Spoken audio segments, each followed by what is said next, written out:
Hello दोस्तों, नमस्कार। बहुत स्वागत है आपका एग्ज़ाम गुरुजी चैनल के डेली करंट अफेयर्स की वीडियो में। आज 22 अप्रैल 2020 है और वीडियो में आगे बढ़ने से पहले मैं आप सब लोगों से माफ़ी मांगता हूं, क्योंकि पिछले 2 दिनों से आप लगातार मैसेज कर रहे थे, आप लगातार इंतज़ार कर रहे थे और करंट अफेयर की वीडियो नहीं आ पा रहे थे।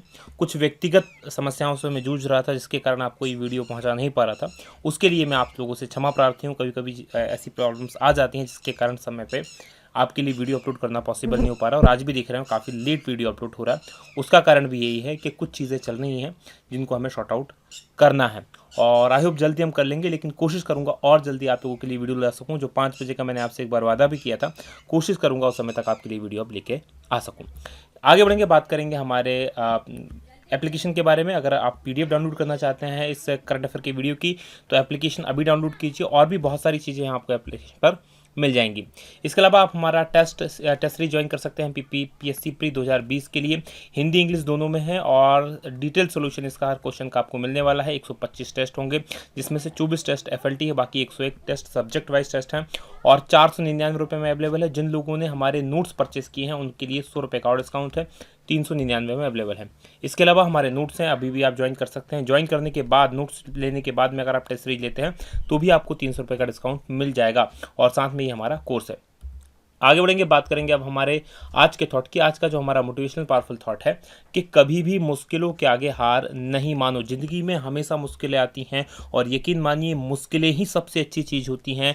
ज़िंदगी का मायना जो होता है वो मुश्किलों से तय होता है, सफलता मुश्किलों से तय होती है, क्योंकि जहाँ मुश्किल नहीं होगी वहाँ सफलता नहीं होगी। तो ज़िंदगी में मुश्किलों से हार मत मानो, उनसे लड़ो और आगे बढ़ो। इसी थॉट के साथ आगे बढ़ेंगे, बात करेंगे कल के सवाल की। कल मैंने प्रश्न पूछा था कि आईएमएफ ने 2020 में एशिया की आर्थिक वृद्धि कितने प्रतिशत रहने की संभावना व्यक्त की है, तो ये 0% की संभावना व्यक्त की है।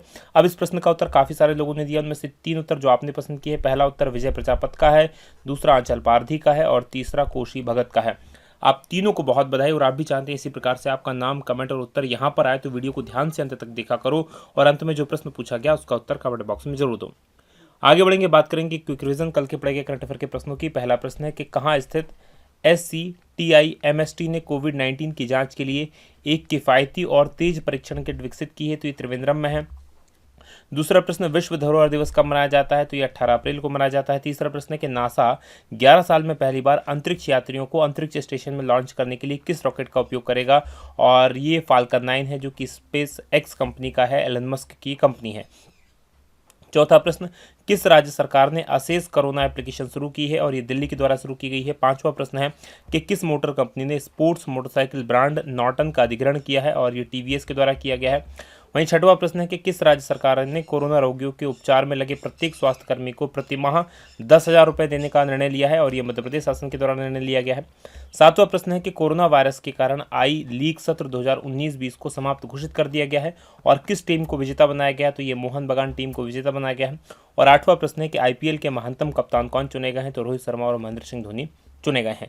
ये थे हमारे कल के पढ़े गए करंट अफेयर के प्रश्नों का क्विक रिवीजन। आगे बढ़ेंगे, आज के प्रश्नों की बात करेंगे। और आज के करंट अफेयर का पहला प्रश्न कि कोविड-19 से जुड़े सवालों के समाधान के लिए कौन सा मंच शुरू किया गया है, तो इसके लिए जो मंच शुरू किया गया है वह कोविड इंडिया सेवा मंच, यानी कि बी ऑप्शन प्रश्न का सही उत्तर है कोविड इंडिया सेवा मंच। डिटेल देख लीजिए इसकी क्या है। तो केंद्रीय स्वास्थ्य और परिवार कल्याण मंत्री हैं डॉक्टर हर्षवर्धन, और इन्होंने कोविड इंडिया सेवा इस नाम से एक आपसी संवाद मंच की शुरुआत की है।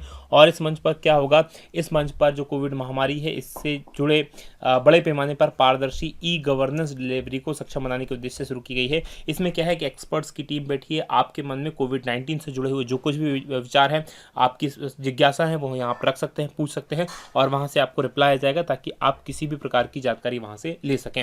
बात दूसरे प्रश्न की करेंगे कि सिविल सेवा दिवस कब मनाया जाता है। आप में से बहुत सारे लोग सिविल सेवाओं की तैयारी कर रहे हैं, तो सिविल सेवा दिवस आपको पता होना चाहिए। ये जो मनाया जाता है 21 अप्रैल को मनाया जाता है, यानी कि सी ऑप्शन सही है। डिटेल देख लीजिए क्या है। तो भारत सरकार द्वारा हर साल 21 अप्रैल को सिविल सेवा दिवस के रूप में मनाया जाता है और सबसे पहली बार इस दिवस को जो मनाया गया था 21 अप्रैल 2006 को मनाया गया था। इसलिए मनाया जाता है ये क्योंकि 21 अप्रैल 1947 को भारत के जो पहले गृह मंत्री थे सरदार वल्लभ भाई पटेल भारत के पहले उप प्रधानमंत्री भी थे और उन्होंने दिल्ली के मेटकाफ हाउस में स्वतंत्रता के बाद पहली बार प्रशासनिक सेवा के अधिकारियों के संबोधन को भी याद किया था। तो ये आपको याद रखना है कि संबोधन को उनके द्वारा संबोधन किया गया था और उन्होंने इसी संबोधन के दौरान कहा था कि ये जो सिविल सेवक हैं ये स्टील फ्रेम ऑफ इंडिया हैं। आगे बढ़ेंगे, बात करेंगे अब हम तीसरे प्रश्न की कि किन देशों के एफडीआई के कारण भारतीय कंपनियों के स्वामित्व के हस्तांतरण और किसी परिवर्तन के लिए सरकार का अनुमोदन आवश्यक होगा। अब ये एक नया बदलाव किया गया है एफडीआई के लिए और ये किया गया है जमीनी सीमा साझा करने वाले देशों के रूप में। अभी हाल ही में खबर आई थी कि एचडीएफसी और इसमें चाइना का बैंक है पीपल्स बैंक ऑफ चाइना, उसके द्वारा अपने जो शेयर हैं वो कुछ प्रतिशत बढ़ा दिए गए हैं और उसी को ध्यान में रखते हुए अभी निर्णय लिया गया है कि संकट की घड़ी है, ऐसे समय में बहुत सारी कंपनियां क्या करेंगी, विदेशी कंपनियां भारत में एफडीआई निवेश करेंगी और भारतीय कंपनियों में अपना शेयर बढ़ाएंगी।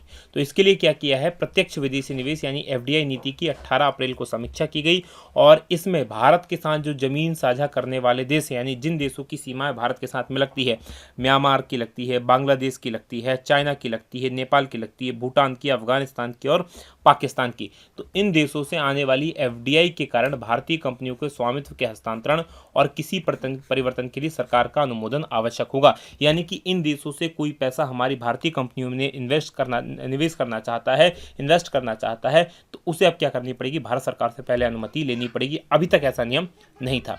अभी तक रक्षा, अंतरिक्ष, परमाणु ऊर्जा और मीडिया, फार्मास्यूटिकल्स और इंश्योरेंस सेक्टर को छोड़कर अन्य किसी क्षेत्र में भी अगर कोई विदेशी निवेश आता है तो उसको सरकार की अनुमति की जरूरत नहीं थी। लेकिन ये जो अनुमति थी पहले केवल पाकिस्तान को लेनी पड़ती थी, अब भारत की सीमा से लगे हुए हर देश को लेनी पड़ेगी। आगे बात करेंगे चौथे प्रश्न की कि किस मंत्रालय ने भारत की अमूर्त सांस्कृतिक विरासत की राष्ट्रीय सूची जारी की है, और ये जो सूची जारी की गई है संस्कृति मंत्रालय के द्वारा जारी की गई है, यानी कि सी ऑप्शन सही है। डिटेल लिख लीजिए क्या है। तो केंद्रीय संस्कृति मंत्री हैं स्वतंत्र प्रभार के प्रहलाद सिंह पटेल, और प्रहलाद सिंह पटेल मध्य प्रदेश से आते हैं, ये आपको पता होना चाहिए। इनके द्वारा भारत की अमूर्त सांस्कृतिक विरासत यानी कि इंटेजिबल कल्चरल हेरिटेज, इसकी एक सूची जारी की गई है और इस सूची में भारत की अमूर्त सांस्कृतिक विरासत की राष्ट्रीय सूची संस्कृति मंत्रालय का एक विजन 2024 है, इसका भाग है। और इस 2024 मिशन का लक्ष्य है, विजन का लक्ष्य है कि भारत के जो राज्य हैं, राज्यों की जो सांस्कृतिक विरासत परंपराएं हैं उनके बारे में राष्ट्रीय और अंतर्राष्ट्रीय स्तर पर जागरूकता फैलाई जाए और उनको संरक्षित भी किया जाए। आगे बढ़ेंगे, बात करेंगे अब हम पांचवें प्रश्न की कि किन्हें राष्ट्रपति के सचिव के रूप में नियुक्त किया गया है। तो राष्ट्रपति के नए सचिव के रूप में नियुक्त किए गए हैं कपिल देव त्रिपाठी, यानी कि ए ऑप्शन सही है। डिटेल लिख लीजिए क्या है। तो भारतीय प्रशासनिक सेवा यानी आईएएस अधिकारी हैं, ये आईएएस सेवा के पूर्व अधिकारी हैं कपिल देव त्रिपाठी, और इनको रामनाथ कोविंद जी जो भारत के राष्ट्रपति हैं उनके सचिव के रूप में नियुक्त किया गया है। और इनका कार्यकाल अब जो है राष्ट्रपति के पद तक रहेगा, यानी जब तक कोविंद जी राष्ट्रपति रहेंगे तब तक उनका कार्यकाल बना रहेगा। और ये 1980 बैच के असम मेघालय संवर्ग सेवा के यानी 1980 बैच के असम मेघालय कैडर के ये अधिकारी हैं और ये सेवानिवृत्त हो चुके हैं। अभी ये वर्तमान में सार्वजनिक चयन बोर्ड के अध्यक्ष हैं, सार्वजनिक उद्यम चयन बोर्ड के अध्यक्ष हैं। आगे बढ़ेंगे, छठवें प्रश्न की बात करेंगे। फिच ये एक रेटिंग एजेंसी है, इसने भारत की जीडीपी वृद्धि दर के अनुमान को घटाकर कितना कर दिया है। तो इसने अनुमान को घटाकर 1.8% कर दिया है, यानी कि डी ऑप्शन सही है। डिटेल लिख लीजिए क्या है।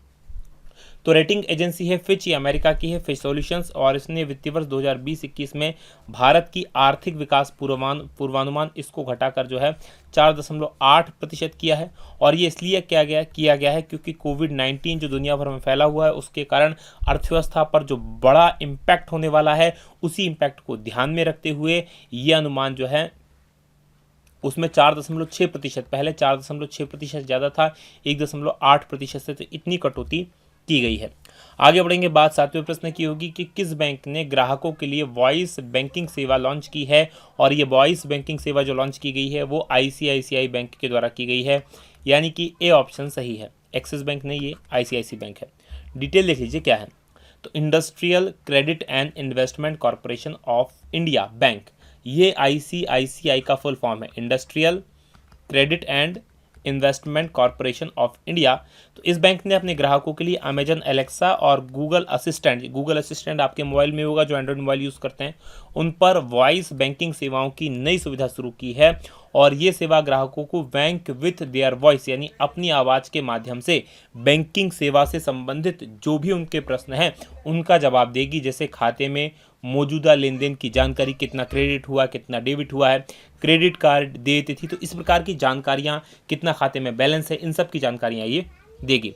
बात आईसीआईसीआई बैंक की करेंगे तो उसकी स्थापना 1994 में हुई थी। अध्यक्ष संदीप बत्रा हैं और सीईओ इसके संदीप बख्शी हैं।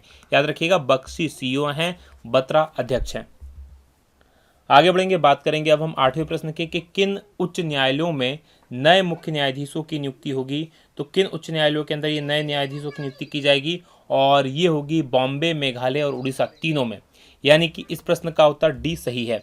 डिटेल लिख लीजिए, और कौन किस का मुख्य न्यायाधीश होगा ये भी बता देते हैं। तो भारत के मुख्य न्यायाधीश है शरद अरविंद बोबडे, और इनके नेतृत्व में कॉलेजियम बना था। कॉलेजियम क्या होता है, वो समिति होती है सुप्रीम कोर्ट के जजेस की, जो तय करती है कि कहाँ कौन मुख्य, वो जजेस की नियुक्ति करती है कुल मिलाकर कहा जाए तो बॉम्बे, उड़ीसा और मेघालय उच्च न्यायालयों के नए मुख्य न्यायाधीशों की नियुक्ति की इनके द्वारा सिफारिश की गई है। न्यायमूर्ति दीपांकर दत्ता ये बॉम्बे उच्च न्यायालय के वर्तमान मुख्य न्यायाधीश न्यायभूषण धर्माधिकारी की जगह नियुक्त किए जाएंगे, यानी दीपांकर दत्ता बॉम्बे उच्च न्यायालय के मुख्य न्यायाधीश बनेंगे।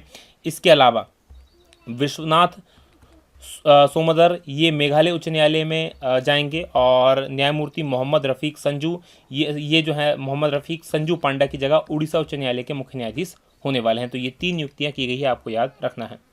आगे बढ़ेंगे, बात करेंगे अगले प्रश्न की, जो कि 9वां प्रश्न है कि किस प्रसिद्ध कार्टून कैरेक्टर के निर्देशक जीन डिच का निधन हो गया है। और आप सभी ने बचपन में देखा होगा, अभी भी देखते होंगे, ये है टॉम एंड जेरी, यानी कि बी ऑप्शन सही है। डिटेल देख लीजिए क्या है। तो एनिमेशन को दुनिया की ताकत से रूबरू कराने वाले ऑस्कर पुरस्कार इनको मिल चुका है। जिन डिच इनका निधन हो गया है, 95 वर्ष के ये थे, और ये एनिमेटर, प्रोड्यूसर और काफ़ी अच्छे फिल्म डायरेक्टर थे।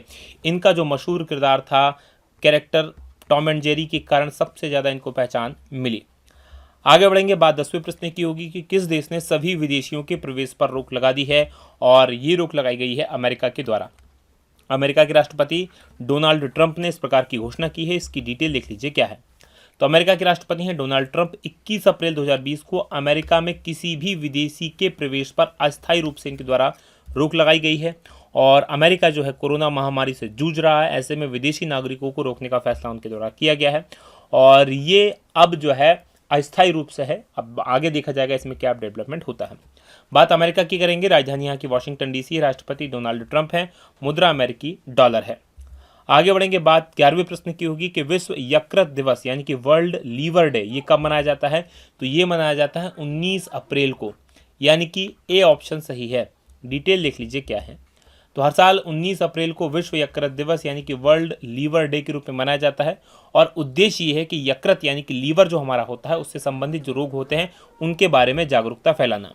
यकृत जो होता है वो मनुष्य के मस्तिष्क को छोड़कर शरीर का दूसरा सबसे जटिल और दूसरा सबसे बड़ा अंग होता है। सबसे जटिल और सबसे बड़ा अंग हमारे मस्तिष्क है, उसके बाद यकृत होता है। ये शरीर के पाचन तंत्र में इंपॉर्टेंट रोल प्ले करता है, और कार्यों को याद रख लीजिए कि कभी कभी पूछ लिया जाता है। एक कार्य संक्रमणों से लड़ना है, जितने भी आपको इन्फेक्शंस होते हैं उनसे लड़ने का काम करता है। रक्त शर्करा जिसे हम ब्लड शुगर कहते हैं, जिसके कारण डायबिटीज़ की बीमारी होती है, उसको नियमित करना, नियंत्रित करना। विषाक्त पदार्थों को निकालना हमारे शरीर में, और कोलेस्ट्रॉल को नियंत्रित करना, रक्त के थक्के का निर्माण करना और पित्त रस का स्त्रावण करना। ये सब काम जो होते हैं वो यकृत यानी कि लीवर के होते हैं। आगे बढ़ेंगे, 12वें प्रश्न की बात होगी कि किस देश ने अपने सबसे ऊंचे पर्वत माउंट मैटरहॉर्न पर तिरंगा बनाया है, और ये जो तिरंगा बनाया गया है स्विट्जरलैंड में बनाया गया है, यानी कि डी ऑप्शन सही है। डिटेल लिख लीजिए क्या है। तो स्विट्जरलैंड ने 18 अप्रैल को अपना सबसे ऊंचा माउंट मैटरहॉर्न, इस पर रोशनी की और तिरंगा बनाया, तिरंगे का प्रोजेक्शन किया। हालांकि सिर्फ भारत के लिए नहीं किया गया, काफ़ी सारे देशों का यहाँ पर झंडों का प्रोजेक्शन किया गया था। तो कोरोना से जंग के लिए भारत की कोशिश जो है उसके प्रति सम्मान दर्शाने के लिए ये किया गया है, तो ये आपको याद रखना है। और माउंट मैटरहॉर्न जो है ये आल्प्स पर्वत श्रृंखला का सबसे ऊंचा बिंदु है, ये आप याद रखेंगे। और इसकी ऊंचाई 1469 फीट है। बात स्विट्जरलैंड की करेंगे तो यहाँ की राजधानी बर्न है और राष्ट्रपति उली मोरर हैं। मुद्रा यहाँ की स्विस फ्रैंक है। आगे बढ़ेंगे, बात करेंगे अब हम 13वें प्रश्न की कि world creativity and innovation day कब मनाया जाता है। तो ये जो दिवस है वो 21 अप्रैल को मनाया जाता है, यानी कि सी ऑप्शन सही है। डिटेल देख लीजिए क्या है। तो world creativity and innovation day यानी कि विश्व रचनात्मकता और नवाचार दिवस, ये हर साल मनाया जाता है 21 अप्रैल को और दुनिया भर में मनाया जाता है। ये दिन जो है विश्व जो संयुक्त राष्ट्र है उसके सतत विकास लक्ष्यों और वैश्विक लक्ष्यों के रूप में जिनको पहचाना जाता है उनको आगे बढ़ाने के संबंध में जो कुछ भी समस्याएं हैं उन लक्ष्यों को प्राप्त करने के लिए, तो उन समस्याओं के समाधान में जो रचनात्मकता और जो नवाचार का महत्व है उसके बारे में जागरूकता के लिए मनाया जाता है। World creativity and innovation day जो है इसकी शुरुआत हुई थी 25 मई 2001 को कनाडा के टोरंटो से। आगे बढ़ेंगे, बात 14वें प्रश्न की होगी कि किस संगठन ने कोविड-19 के खिलाफ जागरूकता बढ़ाने के लिए टीम मास्क फोर्स का गठन किया है, और इसका गठन किया गया है बीसीसीआई के द्वारा, यानी कि ए ऑप्शन सही है। डिटेल देख लीजिए क्या है। तो बीसीसीआई ने सार्वजनिक स्थानों पर मास्क पहनने के बारे में जागरूकता फैलाने के लिए टीम मास्क फोर्स का गठन किया है, और भारतीय क्रिकेट कंट्रोल बोर्ड यानी कि बीसीसीआई ने सार्वजनिक स्थानों पर मास्क पहनने को प्रोत्साहित करने के लिए और देश को कोविड-19 महामारी से लड़ने में सहयोग के लिए इस प्रकार का एक वीडियो बनाया था। आपने देखा होगा ये वीडियो। तो ये जो है ये टीम मास्क फोर्स ये बीसीसीआई का पहल है। बात बीसीसीआई की करेंगे, board of control for cricket in India, ये इसका फुल फॉर्म होता है। इसकी स्थापना हुई थी दिसंबर 1928 को और इसके अध्यक्ष सौरभ गांगुली हैं, सीईओ राहुल जौहरी हैं, जबकि सचिव जय शाह हैं। बात करेंगे 15वें प्रश्न की कि कोविड-19 से मुक्त होने वाला भारत का पहला राज्य कौन बना है, और ये बन गया है गोवा, यानी कि डी ऑप्शन सही है। डिटेल लिख लीजिए क्या है। तो गोवा भारत का पहला राज्य बन गया है जो कोविड-19 से मुक्त हुआ है, और गोवा के बाद में मणिपुर दूसरा राज्य था जो कोविड-19 से मुक्त हुआ। अगर वर्तमान समय की बात करें तो 23 राज्यों के लगभग 59 जिले कोविड-19 से मुक्त हो गए हैं, और कोई भी जिला या राज्य मुक्त कब घोषित किया जाता है, जब 14 दिनों तक नए कोविड-19 मामले की रिपोर्ट नहीं आती है तो उसको फिर कोविड-19 से मुक्त घोषित कर दिया जाता है, और पहले ही वहाँ पर मरीज हों। याद रखना, जब तक 14 दिन तक कोई अगली पॉजिटिव जो इसमें नहीं आता है। तो बात गोवा की करेंगे तो गोवा की राजधानी पणजी है, मुख्यमंत्री प्रमोद सावंत हैं और राज्यपाल सत्यपाल मलिक हैं। ये था आज का हमारा करंट अफेयर का वीडियो। बात करेंगे आज के सवाल की। आज का हमारा सवाल है कि आरबीआई ने रिवर्स रेपो रेट घटाकर कितने प्रतिशत करने का निर्णय किया है। तो ये कमेंट करके जरूर बताइएगा कि कितने प्रतिशत करने का निर्णय लिया गया है। ये वीडियो कैसा लगा, ये वीडियो आपने पसंद किया हो तो प्लीज़ इसे लाइक और शेयर करना मत भूलिएगा। तो ये वीडियो यहीं समाप्त होगा। आपका बहुत बहुत धन्यवाद। जय हिंद, जय भारत।